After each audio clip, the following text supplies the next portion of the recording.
초년에서 중년 넘어갈 때 요때 한번 또 고비를 넘기신 분들도 있고, 또 중년에 희한하게 흐름이 좋아서 사업도 잘하고 있었고 뭐 직장 생활도 잘하고 있었는데 어느 날 보니까 갑자기 내가 명퇴당하고, 어느 날 보니까 내가 직원들을 정말 성실하게 잘 끌고 왔는데.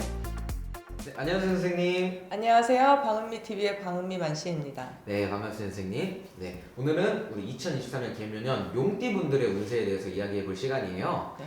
용띠분들 개묘년 운세에 자세히 들어가기에 앞서서 용띠분들 지금까지 좀 어떤 인생을 살아오셨고 어떤 부분 때문에 마음고생을 좀 하셨을지 먼저 이야기해 주시겠어요? 이분들은 두뇌가 명석한 분들이 많아요.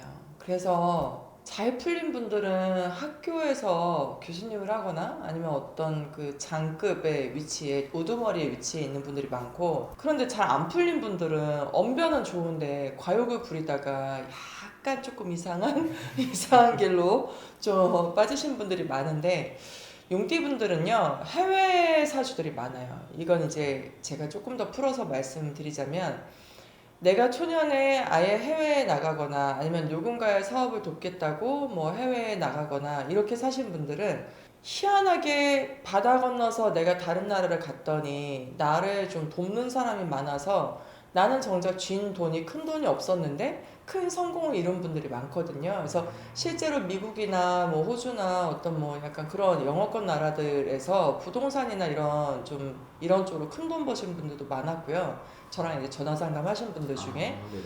근데 국내에서 머리는 좋고 언변은 좋으신데 네. 착한 마음을 갖고 사시는 분들은 그래도 뭔가 좀 특별한 기술을 갖거나 아니면은 내가 어떤 그런 이제 한 분야에서 뛰어난 두각을 나타내면서 사시는 분들이 많은데, 그렇게 해서 계단처럼 올라가시는 분들도 물론 있어요. 그렇지만 반면에 약간 좀 다수의 분들이 옆 사람이 꼬셔서, 뭐 이분들이 나쁜 마음을 먹었다기보다 옆 사람이 야 이거 괜찮은데 이거 한번 해보자 하다가 약간 좀 팔자가 이렇게 곤두박질 치신 분들이 많거든요. 그러니까 약간 좀 롤러코스터 같은 인생을 사신 분들이 꽤 많습니다, 용띠분들이. 그 용띠분들을 좀 인생에 있어서 힘들게 했던 부분이 있다면 방금 말씀해 주신 뭐 그런 부분일까요? 아니면 또 다른 부분이 있을까요? 용띠분들이 힘들었던 거는 자기의 자존심 때문에 내려놔야 할 때는 확실하게 내려놓고 사람한테 굽힐 땐 굽혀야 되는데, 이분들이 연철이 아니거든요. 그러니까 부드러운 쇠는 우리가 약간 젓가락 두꺼운 뭐 이런 거 잘 안 휘잖아요. 무쇠, 막 기차, 선로 막 이런 거.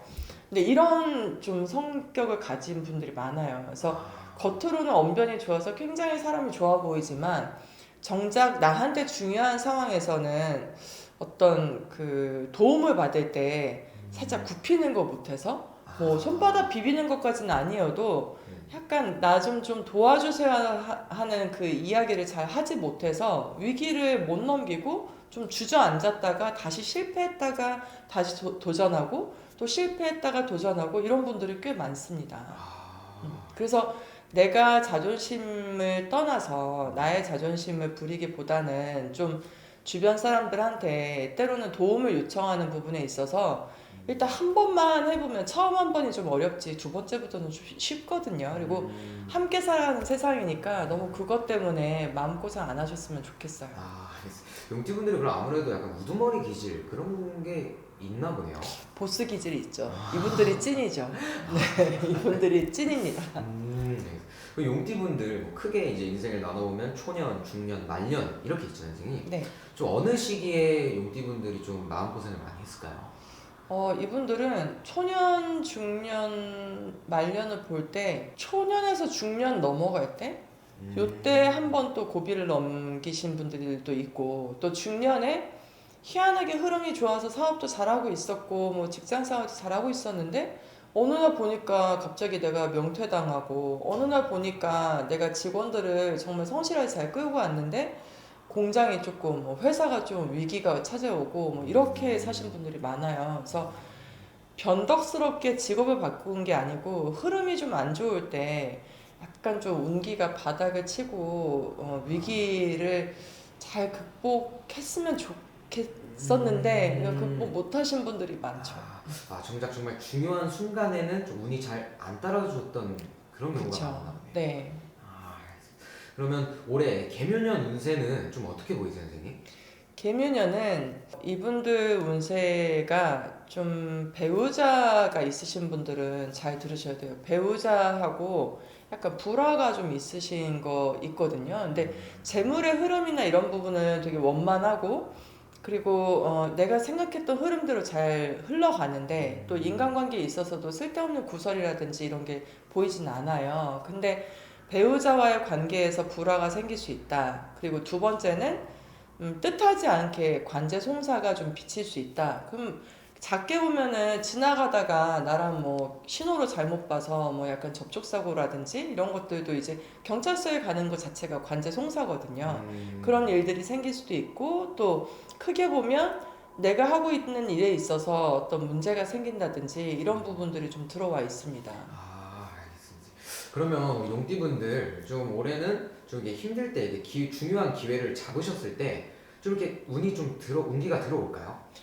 올해는 반은 해가 떠 있고 반은 좀 먹구름이 좀 끼어 있어요. 그래서 그 12달을 놓고 봤을 때 이분들이 가을에서 겨울 넘어갈 때 위기고비를 넘기시는 분들이 많을 거고 상반기에는 그래도 어느 정도 흐름이 좀 원활하게 흐름이 가는 것처럼 보이지만 여튼 뭐 한 9, 10월 달 이렇게 넘어갈 때는 좀 조심하셔야 될 것 같아요. 양력으로는 한 10월, 11월 달 정도? 그러니까 살짝 뭐 가을에서 겨울 넘어갈 그 시기는 조금 조심을 하셔야 그쵸. 된다. 그리고 특히 이제 문서 같은 데 사인하는 거 어떤 뭐 사람들하고 동업 관계에 있어서 뭐 어떤 그 일을 같이 함께 이제 협력 관계에 있어서 살짝 좀 시끄러운 소리가 나는 일들도 생길 수 있으니까 조심하셔야 될 것 같습니다.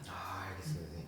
그럼 용띠분들의 올해 개묘년 건강운은 좀 어떻게 보이세요, 선생님? 건강은 두루두루 괜찮은데 이분들이 약간 기관지하고 장이 좀 안 좋으신 분들이 많으실 거예요.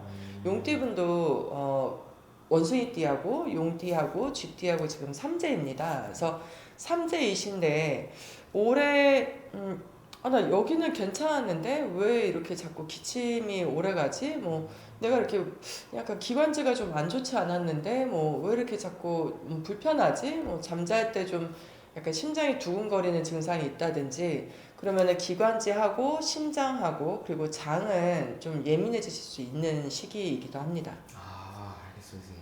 오늘 이렇게 용띠분들의 개묘 운세에 대해서 이야기를 해봤는데 마지막으로 용띠분들에게 한마디 해주시면서 오늘 영상 마무리해보도록 할게요.